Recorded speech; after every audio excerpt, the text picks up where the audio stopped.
Bismillahirrahmanirrahim. Assalamualaikum warahmatullahi wabarakatuh. Alhamdulillahirabbil alamin. Salatu wassalamu ala asyrafil anbiya'i wal mursalin sayyidina wa maulana Muhammadin wa ala alihi wa sahbihi ajmain. Rabbi syrah li sadri wa yassir li amri wa hlul 'uqdatam min lisani yafqahu qawli. Amma ba'du. Baiklah, untuk pertemuan kita yang selanjutnya kita membahas tentang fikih ibadah yang berhubungan dengan wudu. Kita akan membahas tentang wudu, dalil, tata cara, rukun syaratnya. Yang pertama yaitu wudu secara bahasa itu berasal dari kata al-wadha'ah yang berarti kebaikan atau kebersihan, penerang dari gelapnya dosa. Dau'un itu adalah cahaya. Nah, secara istilah ulama mendefinisikan bahwa yang dimaksud dengan wudu yaitu taharatun ma'iyah takhusu a'da'a mu'ayyanah ala sifatin makhsusah biniyati ta'abbud. Dari definisi ini dapat kita simpulkan artinya yaitu bersuci dengan air dengan membasuh anggota badan tertentu dengan batasannya dan dengan niat ibadah. Dari definisi ini dapat kita bedakan dari beberapa taharah yang lain atau bersuci yang lain yang tidak termasuk dalam kategori wudu, yaitu taharatun ma'iyah. Terlepas dari definisi ini yaitu taharatun turabiyah, yaitu bersuci dengan menggunakan debu, yaitu tayamum. Takhusu a'da'an mu'ayyanah ala sifatin makhsusah.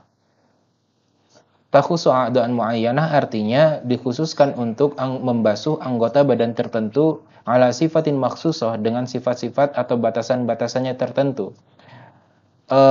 Taharah itu terbagi dua, taharah ma'iyah dan taharah turabiyah. Taharatun ma'iyah itu bisa dengan cara seperti mandi, seperti berwudu, itu adalah taharatun ma'iyah. Taharatun turabiyah itu bertayamum.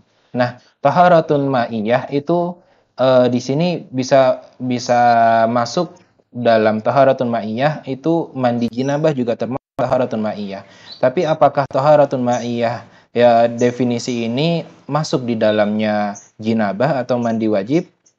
Tidak. Jawabannya karena di sini definisinya takhusu a'da'an mu'ayyanah ala sifatin makhsusah, bahwa taharah menggunakan media air ini takhusu a'da' mu'ayyanah, dikhususkan pada anggota-anggota badan tertentu dengan batasan-batasannya atau dengan sifat-sifatnya. Sedangkan mandi junub atau mandi wajib itu tidak ada batasan-batasan khususnya. Biniyati ta'abbud. Nah, dengan batasan atau filter dari biniyati ta'abbud, maka terlepas pula wudu yang hanya diniatkan untuk tabarrud istilahnya, yaitu untuk mendinginkan badan atau istilah kita mungkin supaya kita ngerasa segar gitu ya. Kenapa? Karena memang ulama kita dulu membedakan yang namanya berwudu untuk diniatkan sholat, untuk diniatkan ibadah, dan berwudu hanya untuk mendinginkan badan. Di negara Timur Tengah dulu yang mana dominan tempatnya itu panas karena berada di padang pasir yang panas seperti itu, maka mereka untuk mendinginkan badan, untuk menyegarkan, mereka juga berwudu. Nah, jika berwudu dengan niat litabarrud atau untuk mendinginkan atau menyegarkan badan, maka itu tidak bisa digunakan untuk sholat. Kecuali jika wudu tersebut diniatkan untuk ta'abbud atau untuk beribadah. Jika diniatkan untuk beribadah, maka dia mendapatkan dua sekaligus, yaitu dia mendapatkan badan yang segar karena air yang disiramkan ke anggota wudu, dan dia juga bisa melaksanakan sholat dengan wudu tersebut.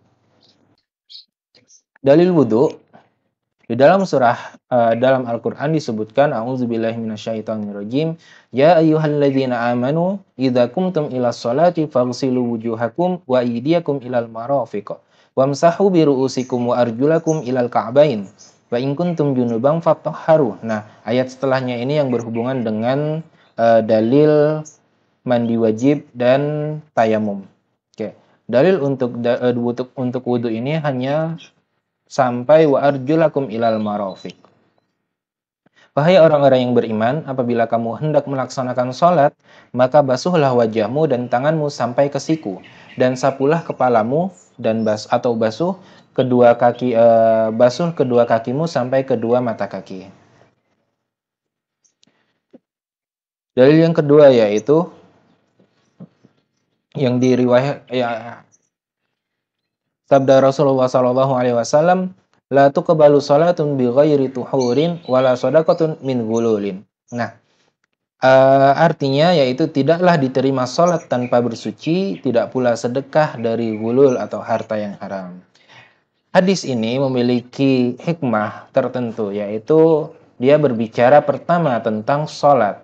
Salat yaitu ibadah badaniyah atau ibadah menggunakan tubuh kita. Sedangkan yang kedua yaitu sedekah, yaitu ibadah yang menggunakan harta kita. Hikmah menggabungkan antara ibadah badaniyah dan ibadah maliyah ini digabungkan atau dihubungkan dengan toharoh di sini. Salat itu adalah toharoh badan, dan yang namanya sedekah itu dibutuhkan kebersihan harta. Hal-hal yang mewajibkan wudhu. Ada 3 perkara yang mewajibkan untuk berwudhu. Jika kita ingin melaksanakan 3 hal ini, maka kita wajib berwudhu. Yang itu yang pertama as-shalah. Seperti yang tadi saya sampaikan dalilnya, idza qumtum ilas shalah faghsilu wujuhakum, sampai terakhir ayatnya.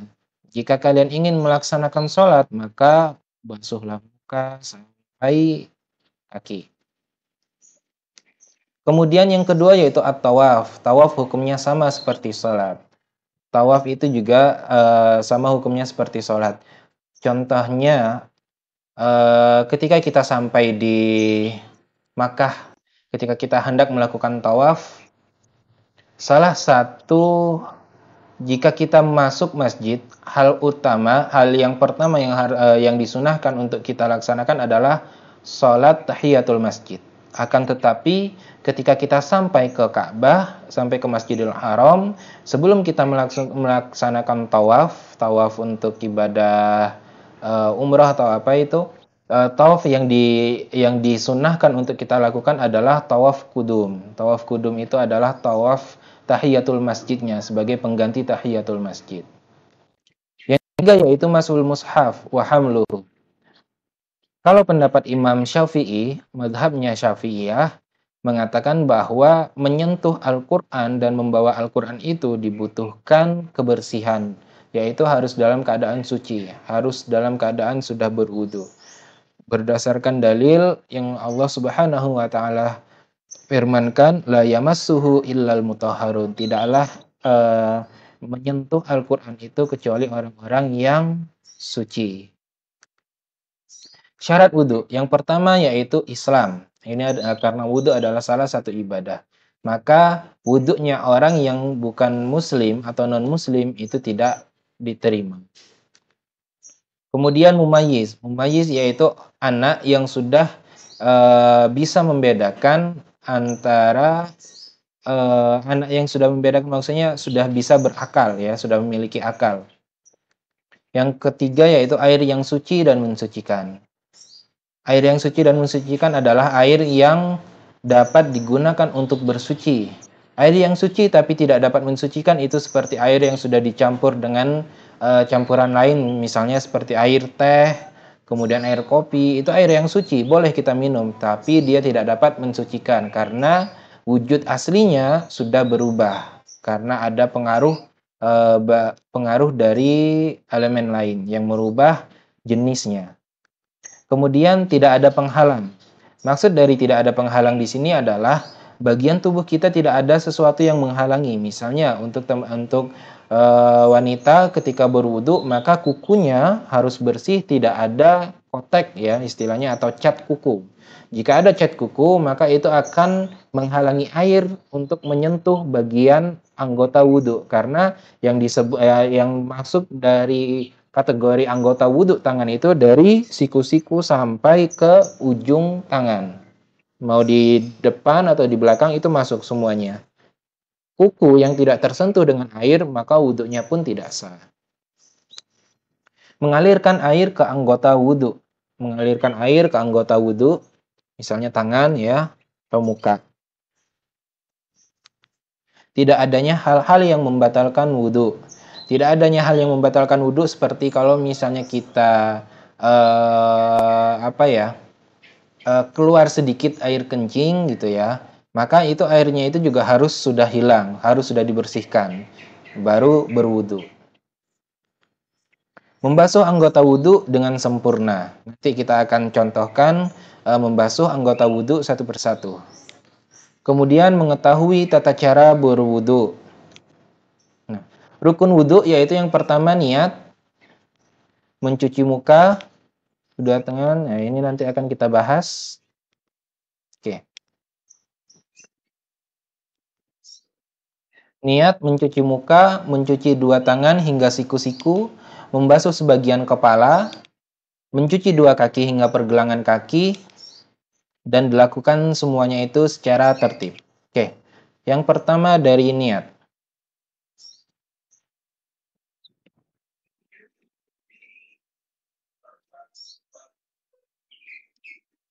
Yang pertama yaitu niat. Dari qala Rasulullah sallallahu alaihi wasallam, innallaha la yanzuru ila ajsamikum wala ila suwarikum walakin yanzuru ila qulubikum. Nah, dari hadis ini Rasulullah sallallahu alaihi wasallam menjelaskan bahwa sesungguhnya Allah itu melihat hati kita sebagai tempat niat. Tempat niat itu ada di hati. Dan setiap amal ibadah kita itu tergantung dari niatnya. Jika contohnya seperti yang saya sebutkan tadi, jika kita berwudu secara zahir, secara terlihat kita berwudu, tapi apakah wudu itu diniatkan untuk beribadah atau diniatkan hanya untuk litabarud atau untuk menyegarkan tubuh? Nah, Allah yang mengetahui isi hati kita, niat kita. Maka yang pertama itu adalah niat, harus diniatkan untuk ta'abbud. Fungsi niat yaitu pertama untuk membedakan antara perbuatan biasa dengan sesuatu yang dihitung sebagai ibadah. Seperti yang dicontohkan tadi, apakah wudhu itu untuk menyegarkan tubuh atau wudhu itu diniatkan untuk beribadah. Kemudian untuk membedakan antara suatu ibadah dengan ibadah lainnya. Yang membedakan antara dua sholat sunnah, antara sholat sunnah dan antara sholat subuh yang sama-sama 2 rakaat, yang membedakan adalah niatnya. Apakah diniatkan sholat itu untuk sholat sunnah atau sholat subuh? Jadi semua ibadah itu tergantung dengan niatnya. Syarat sahnya niat. Yang pertama Islam. Tentu yang namanya ibadah itu harus beragama Islam. Yang kedua baligh. Baligh adalah mahalut taklif atau dia menjadi parameter seorang hamba itu menjadi hamba yang memiliki tanggung jawab terhadap Tuhannya. Jika dia belum baligh, maka dia belum memiliki tanggungan atau dia belum memiliki kewajiban untuk beribadah kepada Allah. Kemudian akal. Kemudian mengetahui apa yang diniatkan. Tentu seorang yang ingin beribadah harus tahu apa yang dia niatkan, untuk apa, kemudian dia juga harus tahu bagaimana tata cara ibadah tersebut. Waktu dan cara berniat. Waktu dan cara berniat yaitu saat membasuh muka, lebih utama ketika kita melakukan sunnah-sunnah wudhu. Sunnah-sunnah wudhu seperti membaca bismillah, kemudian basuh tangan, istinsyak, kemudian juga memasukkan air ke dalam hidung seperti itu. Istinsar saya lupa. Kemudian niat berwudu itu dimaksudkan ketika kita berniat tadi ketika membasuh tangan ya misalnya, itu diniatkan untuk berwudu.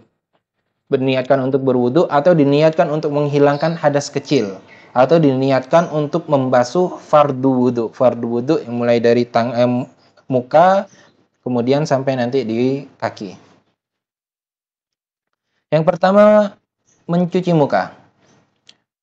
Dalilnya seperti yang saya sebutkan sebelumnya, A'udzubillahi minasyaitonirrajim. Ya ayyuhalladzina amanu idza qumtum ilas shalah faghsilu wujuhakum. Cucilah muka kalian. Nah, batasan muka ulama membatasi yang disebut dengan muka itu, yang pertama atas itu adalah bagian tempat tumbuhnya rambut. Tempat tumbuhnya rambut. Bagaimana dengan orang yang tidak memiliki rambut ketika qadarullah dia itu botak dari kecil sampai tua gitu ya, botaknya itu licin, maka secara umum masyarakat itu tumbuh rambutnya itu dari mana? Kalau masyarakat kita itu memang tumbuh rambutnya itu mulai dari sini ya, batasannya seperti ini. Maka ketika dia tidak ada rambut pun juga dimulai dari sini, bukan dari sini. Karena ini sudah masuk kepala. Kemudian bawah, bagian dagu, ini dagu, kemudian ke dalam. Dalam ya, sampai di pojokan. Nah, seperti ini, di pojok antara leher dan kepala, iya mungkin ya. Kemudian yang kanan dan yang kiri hingga daging yang tumbuh di telinga. Kalau kita perhatikan di telinga kita mungkin ya, di bagian sini nih ada daging yang hampir masuk ke dalam sedikit. Nah, itu yang dimaksud dengan apa istilahnya dalam fikih saya lupa. Ini daging yang tumbuh di telinga, maksudnya di sini.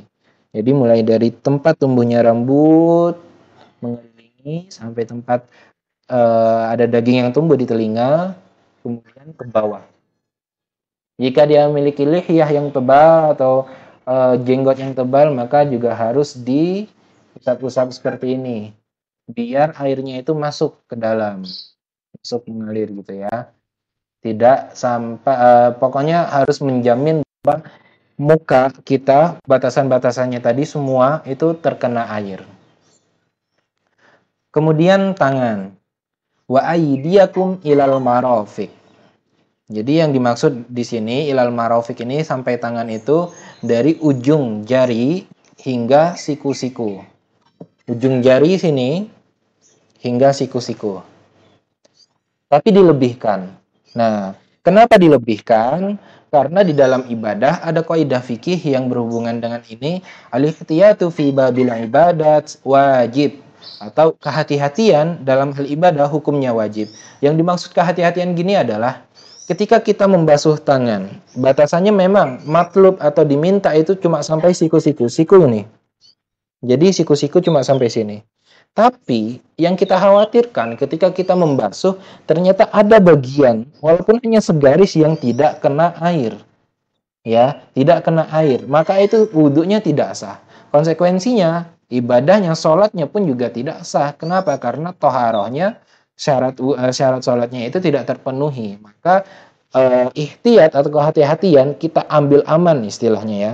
Ambil aman dilebihkan sampai sini. Al-ihtiyatu fi babil ibadat wajib. Seperti itu. Kemudian membasuh kepala. Wamsahu biru'usikum. Membasuh kepala atau mengusap kepala ya. Mengusapkan tangan yang dibasahi dengan air ke kepala. Di sini ulama berbeda pendapat, ada yang mengatakan bahwa mengusap kepala itu semua kepala, semua rambut ini dibasahi. Ada pendapat yang mengatakan cukup seperempat, setengahnya. Ada juga pendapat yang paling ringannya itu yaitu cukup sedikit saja. Tidak ada di sini ada 3 tadi. Yang pertama tidak dibatasi seberapa banyak yang diusap. Ini pendapatnya Syafi'iyah. Bisa hanya seujung atau berapa rambut gitu ya. Itu bisa. Yang kedua pendapatnya Hanafiyah yang mengatakan seperempat kepala. Yang ketiga pendapatnya Malikiyah dan Hanabilah yaitu mengusap seluruh kepala. Ya, seluruh rambutnya itu. Mencuci kaki. Wa arjulakum ilal ka'bain, yaitu mencuci kaki hingga mata kaki. Nah, hingga mata kaki di sini tahu ya, sulit untuk ditunjukkan, tahu sendiri. Nah, seperti tadi kaidah fikih yang berhubungan dengan al-ihtiyat tadi, ketika kita diminta sampai mata kaki, maka dilebihkan dari mata kaki. khawatir jika air tadi tidak terpenuhi sampai ke mata kaki, maka harus dilebihkan. Ini dalilnya. Summa ghasala rijlahul yumna ilal ka'bain salasa marrat, summa ghasala al-yusra mithla dzalika. Ini hadis yang diriwayatkan oleh Maula Utsman, atau istilahnya asisten atau pembantunya Utsman bin Affan. Ketika Utsman bin Affan Utsman bin Affan radhiyallahu anhu da'a biwudu'in fatawadda'a faghasala kaffaihi salasa marrat. Summa madmada wastansar, summa ghasala wajhahu salasa marrat, summa ghasala yadahu al-yumna ila al-mirfaq salasa marrat, summa ghasala yadahu al-yusra misal dzalik, summa masaha ra'sahu. Nah, summa qala ra'aitu Rasulullah sallallahu alaihi wasallam tawaddu'a nahwa wudu'i hadzan. Utsman bin Affan mencontohkan wudu yang mana dia dapatkan, yang mana dia praktekkan di depan Rasulullah, dan Rasulullah tidak mengatakan bahwa wudunya itu salah. Maka kita bisa mencontoh dari wudunya Utsman bin Affan tadi bagaimana tata cara berwudu. Itu inti dari hadis ini. Oke. Syukron untuk materi tentang wudu. Untuk selanjutnya kita akan membahas tentang tayamum dan mandi junub. Syukron. Assalamualaikum warahmatullahi wabarakatuh.